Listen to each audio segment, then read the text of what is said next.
So here we have the first one. A block of metal has mass 2 kilograms. The specific heat capacity is this much, 800 joules per kilogram per degree Celsius. The block is supplied with 2400 joules of energy. What is the rise in the temperature? So C, specific heat capacity. The expression that we know is delta T or delta theta. It represents the temperature. So we need to find the change in temperature or the rise in temperature. I can make delta T the subject, and we will be having E over mc. And then E, the energy. The heat energy supplied is 2400 divided by the mass.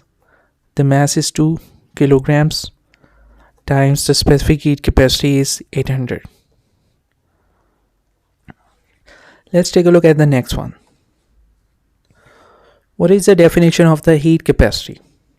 The quantity of heat required to raise the temperature of an object through 1 degree Celsius. Okay, makes sense. The quantity of heat required to raise the temperature of 1 kilogram of mass through 1 degree Celsius. No, this is specific heat capacity. From solid to liquid, or from liquid to, once again from solid to liquid, it's the latent heat. So the word latent means heat energy that is hidden. So the temperature does not change, but some inside process is going on. The bonds are being broken. The energy supplied is being used to do work to break the bonds and all that. So for this one, it should be A.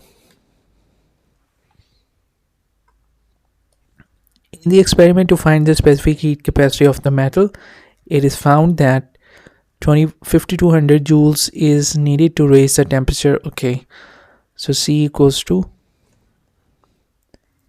heat energy supplied at the same rate to 100 grams of paraffin and 200 grams of water in similar containers. So water usually has high specific heat capacity, so it can absorb a lot of heat energy. But let's see what the question is. Why does the temperature of the paraffin rise more quickly? Because the specific heat capacity is smaller for paraffin. So the situation is,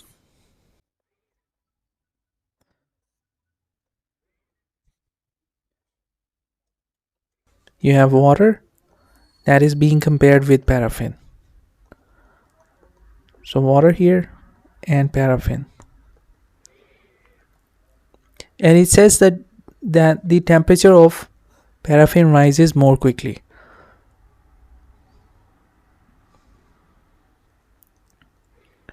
Temperature rises slow.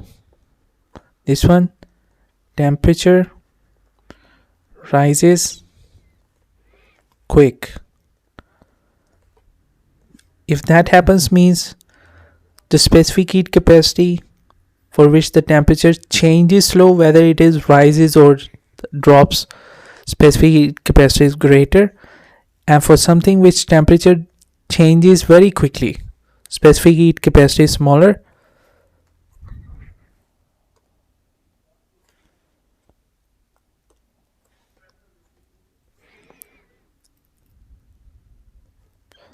So something which has high specific heat capacity is usually used as a coolant.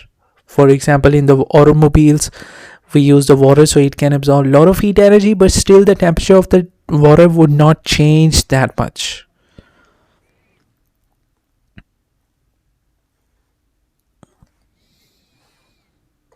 For number 11, we have B as the right answer.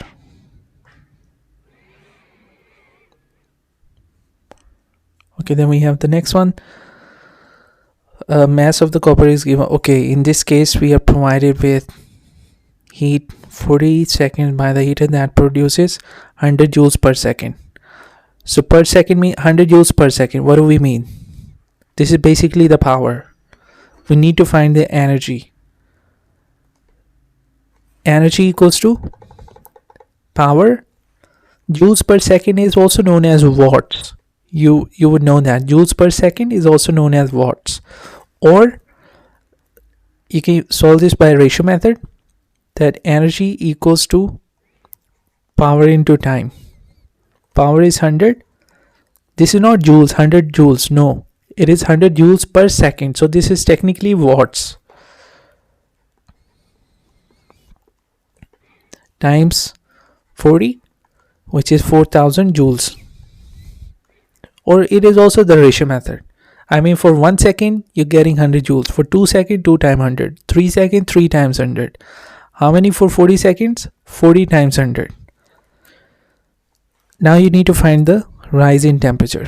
So C equals to E over M times delta T.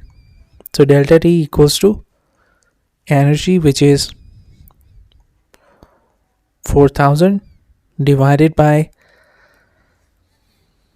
M, which is 2.0, times C, the specific heat capacity, 400. All the zeros are cancelled out. I mean, the zeros at the top, zeros at the bottom, and 4 cancel